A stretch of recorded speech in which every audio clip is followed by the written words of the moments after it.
Welcome to the show, y'all. Welcome to the show, y'all. It's the Greg Davis Show. We gon' talk the talk, so get ready. We came to push the call, educating. So just lock that down and keep it steady. Sit back, relax, enjoy the show. Everything's alright. We're gonna help you get your life. It's the Greg Davis Show.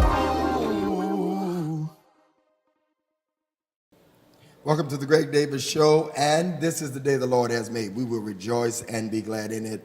And we say, as we say every day, send now prosperity. We are in Durham, North Carolina, on location for this week at the River Church. It is the city's church. It is my friend and my brother's. He pastors here, Pastor Ronald Gabi, and if you are in Durham, make sure that you come by on Sunday mornings, 9 a.m. I know it because I preach Sunday. I preach still Sunday. 9 a.m. and 10:30 a.m. on Sundays and Tuesday nights, of course. And you're going to get to see him on the next show. But we're going to continue part 2, talking to the Timberlakes. But I want to remind you to listen to us every morning, 8 a.m. to 9:30 a.m. It's the Greg Davis Morning Show, Cleveland, Ohio, Atlantic City, and, of course, Phoenix, Arizona.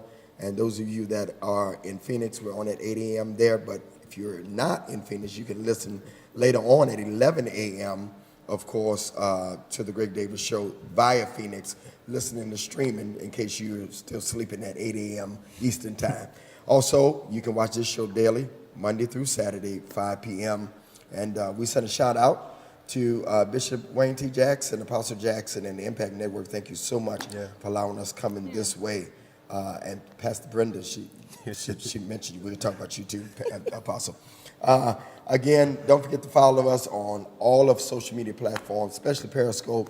We're building up a nation called the Scope Nation on Periscope. We're live there all day long, coming on sharing relationship tips, also motivating you to lose weight and feel great, not just a diet, but a lifestyle. As I overcame diabetes 5 years ago, you can overcome any sickness in your body. I believe that. With his stripes we are healed, but also there are things that God gives you to do yourself. Yeah, that's good. Sometimes you don't need the supernatural. You can do it naturally. That's good. To be able to live a healthy life, like getting up and running every morning like I do. Anyway, I lost y'all. Eating right. I lost you right there. People ask me all the time, say, what do you do to do all that? Then when I get to the eating right part, I lost them. And so make sure you follow me on social media. And then, of course, GregDavisShow.com. Let me get to my guest. She is, of course, I call a living legend. Her and her husband pastored us, taught us relationship. I don't know why I didn't get it all. Maybe I should have listened a little bit better. But anyway, they taught us relationship. They taught together for many years on Christian television, and I'm honored to have her and her son, who has taken the torch and he's running with it. We're going to talk about his book in this show, and we're going to get to the conclusion of the matter. Won't you welcome back Pastor Brenda Timberlake and Pastor Tim Timberlake on the Greg Davis Show. Welcome, y'all. Well, we're welcome glad back. to be back. Y'all were so good, we had to do 2 shows. All right. Good to be back. So we left off at seeing publicly your husband and your father. Literally, he was healed and then battled with, if I remember Throat right, cancer. He had a trick or something. He had to use a voice box. No, he had throat cancer. He could talk, but it depended upon, it would come and go.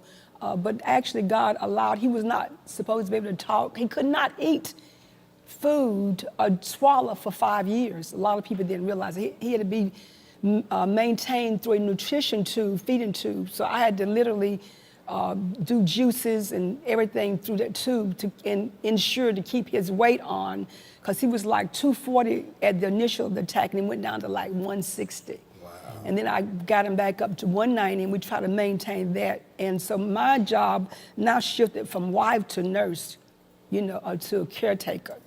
And so one of the last things that really helped him to fight those 5 years was his ability to still preach and hopefully to sing. And God did allow him to be able to sing again. So, but it would take him like literally, we had to have somebody help dress him and do his hair after he had surgery. Because he still looked good. Yeah. Now that he wanted to look good. He really wanted to maintain his looks. And from that, we started doing a lot of bedtime stories from the things that he went through. And we did like mini series, like there was 30 minutes about things that people were dealing with, like depression and suicide. Because he said many times he thought of just taking his life because he felt like he had no purpose. But then God told him, he says, in this battle, he said, all you have to do at times is just show up. And sometimes we would still study together, but literally sometimes he would get to the church and he would just have strength enough just to greet the people. And I just, them seeing them just made the difference. Let me ask you, that's where I want to park right there. You go from now teaching together all the time, that now you have to, we saw you many times now. Did you feel, what was that feeling you had? Well, initially, because he was such a fighter, he wasn't ready to give up that throne, you know, because that's his life. And so even during the natural, he really had to push himself. So what I would do, because I knew this is very important to him, I would allow him to do what he could do and really be there for him, give him the support he needed. And it would take him more time That's a great wife. It would take him more time to get things out, and I would just give him the support he needed to make him know that he was still in charge. And even the times that he could not preach, I even couldn't even come to church. He would fight to come to church. And sometimes by the time he got dressed and came to church, he would greet the people but have to go back because he was so weak. So what I would do is he would still tell me what to preach. We're going to preach. We studied together, but a lot of times I have to end up ministering.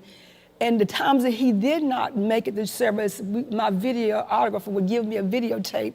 I'd take it back where he could see it. So he could see what went on. And he still, for the next 5 years, tell me what to preach.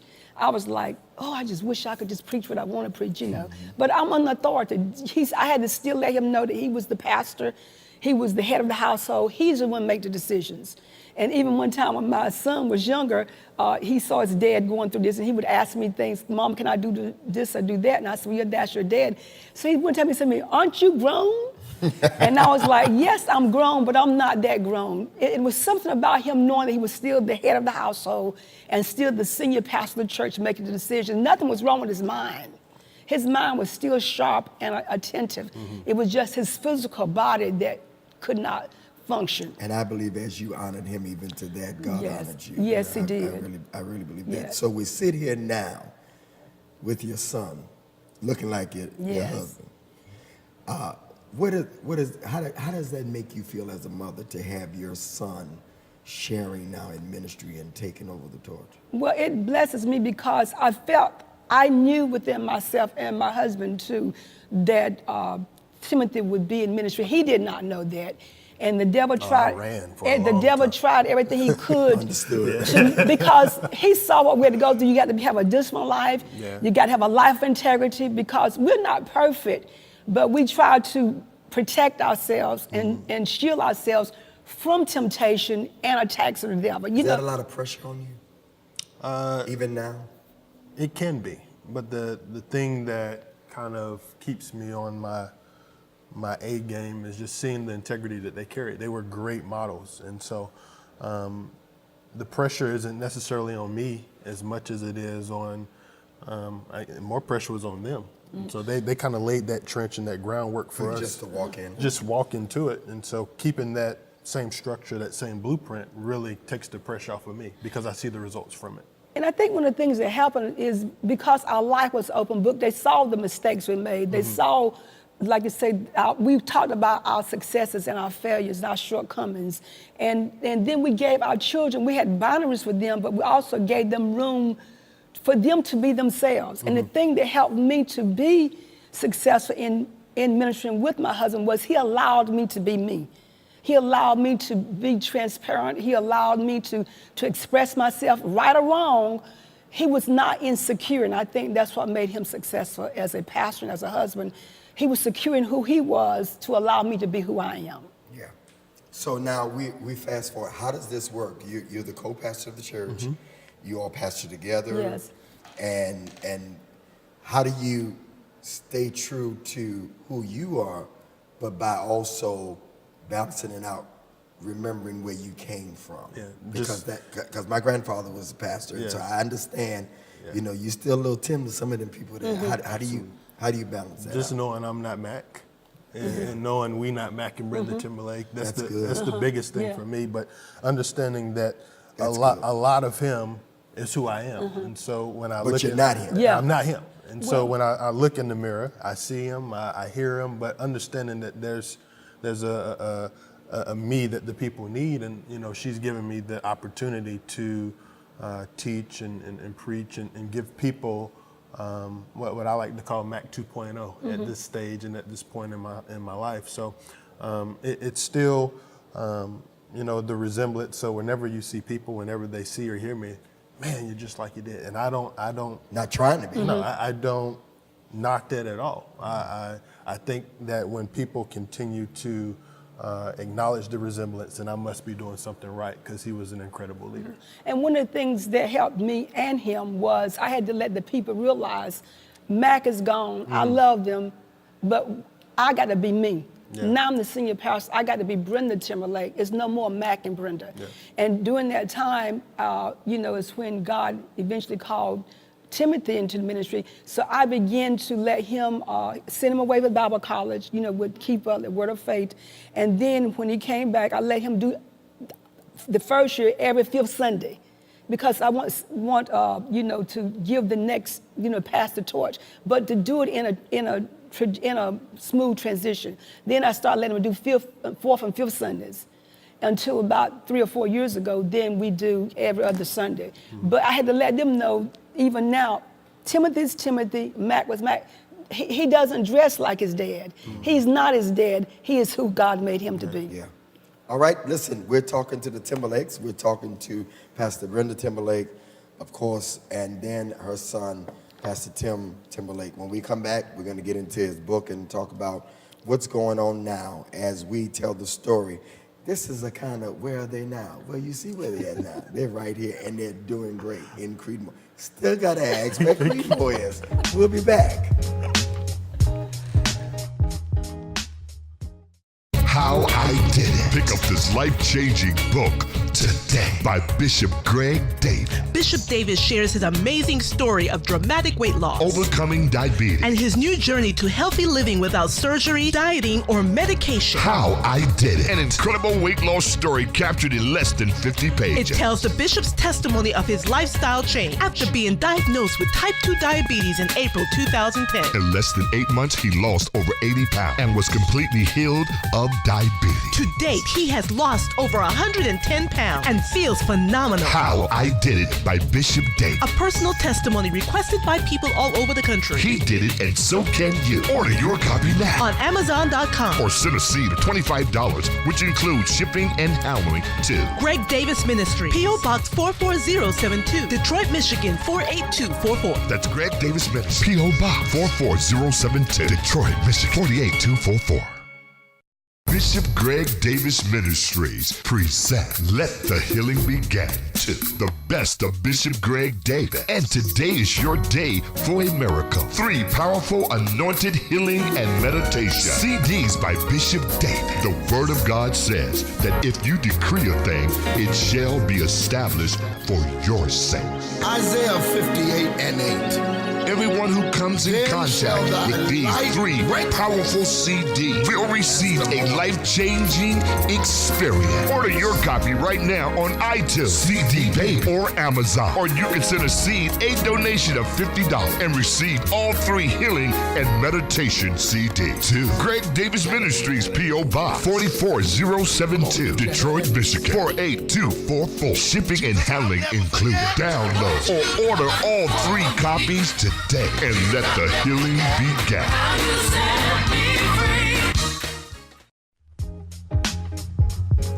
Welcome back to the Greg Davis Show, and we're going to go right back into the interview. Y'all know where to listen and all that stuff. I want to go back into the interview. We're talking to Pastor Brenda Timberlake and her son, Timothy Timberlake. Of course, you remember Pastor Brenda and her husband for many years on television.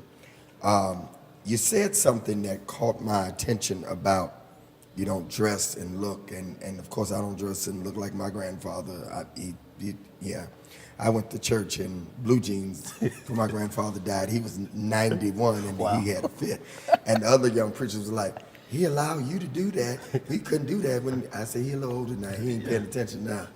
But how have you been able to win those millennials? I'm very big on that, and still maintain to those that your dad and your mom pastor. It's definitely a balance, but for me, understanding the message of Jesus and the gospel never changes. But the methods that Jesus used, even when he was talking to the different people, changed. So when he was talking to fishermen, he talked fish. When he talked to treasurers, he talked money. Depending on who he was talking to, the method changed. And so knowing who I talk to, knowing who that audience is, the methods have to change. And I think, it's a wise part on, her understanding that in order for a healthy church to continue to be healthy, there needs to be generations, and it needs to be multi-cultures and just people from different walks of life. And so I never was a suit guy. I feel more comfortable in blue jeans and a t-shirt. And so there's a group of people that can relate to that and hear the gospel in that format. Understanding in moderation and understanding that there needs to be a balance to continue to teach to a broader audience. But, for me, it's just understanding who I am and what lane God has me in and how I can be relatable. You wrote a book, it's called Abandoned, and talk about, it says, laying aside your plan for God's purpose. So through the transition of my father passing, I was 18 when that happened, I lost doubt in God. My whole concept was, if this is the way God treats his man, I want no parts of that God. So you went through a rebellion? Oh, I went through 5 years of rebellion. Wow. Yeah, 5 years of rebellion, just kind of living how I wanted to live, doing what I wanted to do, and then just really getting an understanding and a concept of who God was, and understanding that my really ignorance to it was what was that block between me knowing him for myself versus me knowing about him through my parents. And so I had to really kind of abandon that mindset. And the reason I wrote the book is because all of us in life has something, whether it's good or bad, that we can abandon to receive God's grace. And so the book chronicles the life of Jacob and parallels how we are a lot like Jacob.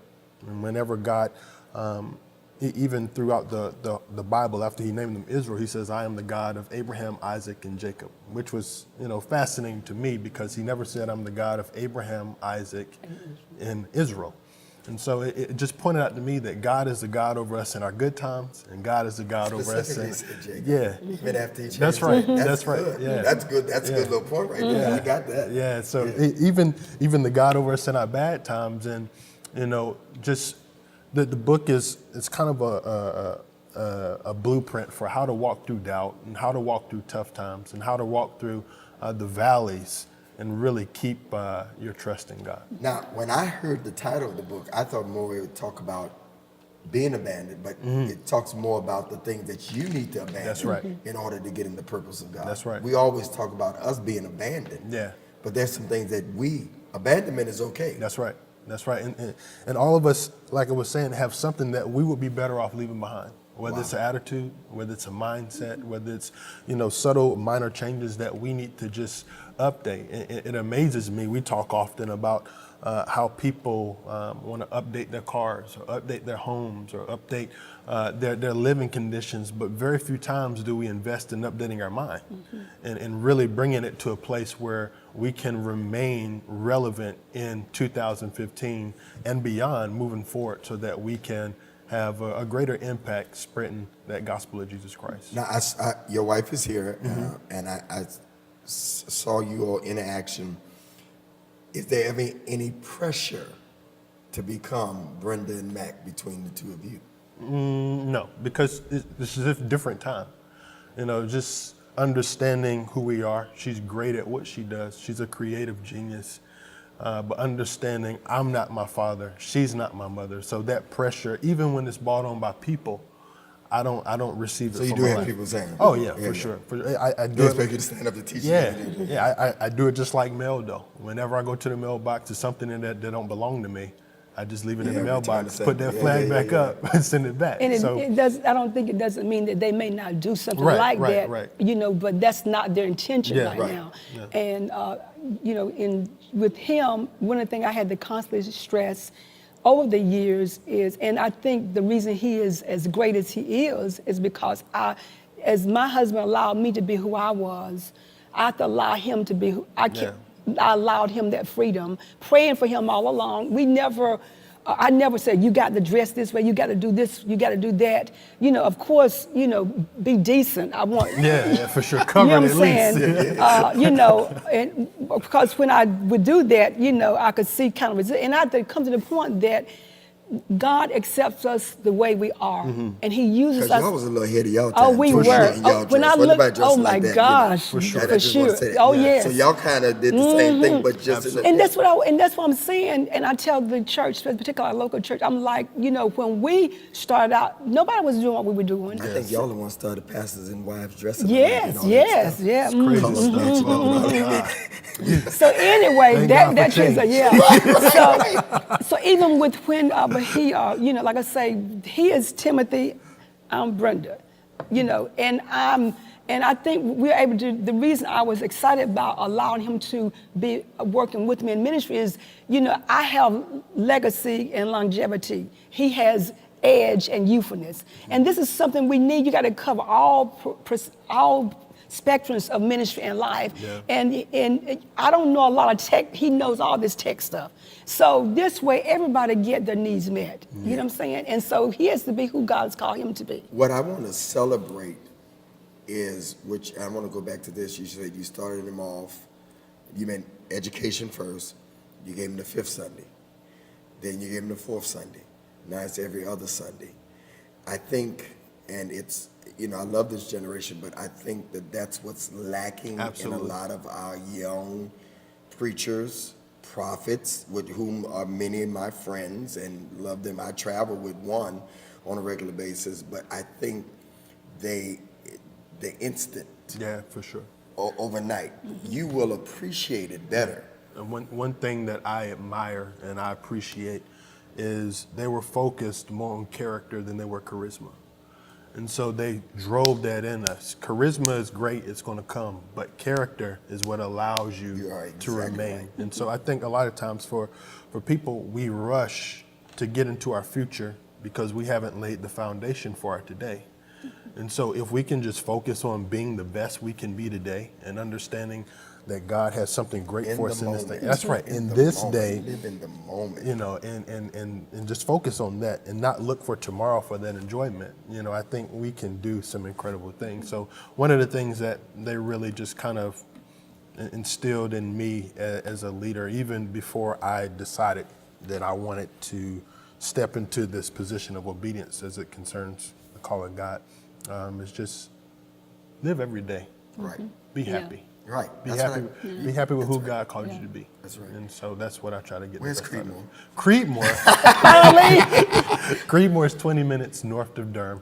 Okay. It's also 20 minutes, depending on where you're at, north of Raleigh. So it's in a central location in the middle of nowhere.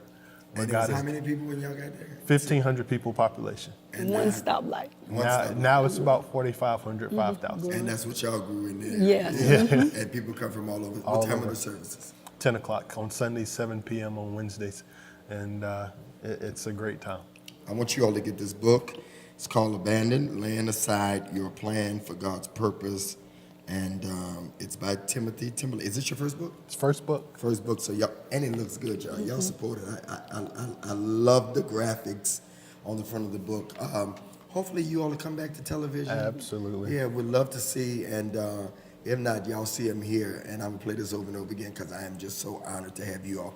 Closing words, you got about 20 seconds. You know how that is in TV. Yes. I would just like to encourage you to live life to the fullest each day. And this is why I have no regrets, even though my husband has passed on now for almost 14 years. We celebrate life each day, and that's what I still do. I live my life for me. 20 seconds, sir. Grateful for the opportunity. Thank you. And we look forward to doing this again really soon. All right. You heard it there again. Get the book. It's called Abandoned. Where can they get the book? Abandonedbook.com. Abandonedbook.com. Information is on the screen now. If my editor picked it up, abandonedbook.com. Timothy Timberlake. And who should get the book? Everybody. Because all of us have some things that we need to abandon in our lives. Stop talking about who abandoned you. You need to abandon some things in your life. He could have took this book from this perspective, God, you allowed my daddy to abandon me by death and all that stuff. But instead, he turned it around and said, you know what, some things I need to abandon. I'm preaching your book right now. Some things I need to abandon. I'm giving you credit. I need to abandon from out of my life. It's been a pleasure. Yes. It's been a joy. Thank you so much. This is great. Pastor Gabi, thank you again for allowing us to come in. And thank you for saying I needed to have them. This is a dream come true. You know, as a TV person, sometimes you get a little bored, you interview the same people, but this was what we call in the business, this was a get, and that's what they're doing now. I'm Greg Davis from Durham, 20 miles from Creedmoor. Yes, sir. In Durham, 20 miles from Creedmoor, and we're at the River Church, and there's more to come. It's been a great show. It's been a great 2 days with the Timberlakes. We'll see you next time right here on Greg Davis Show.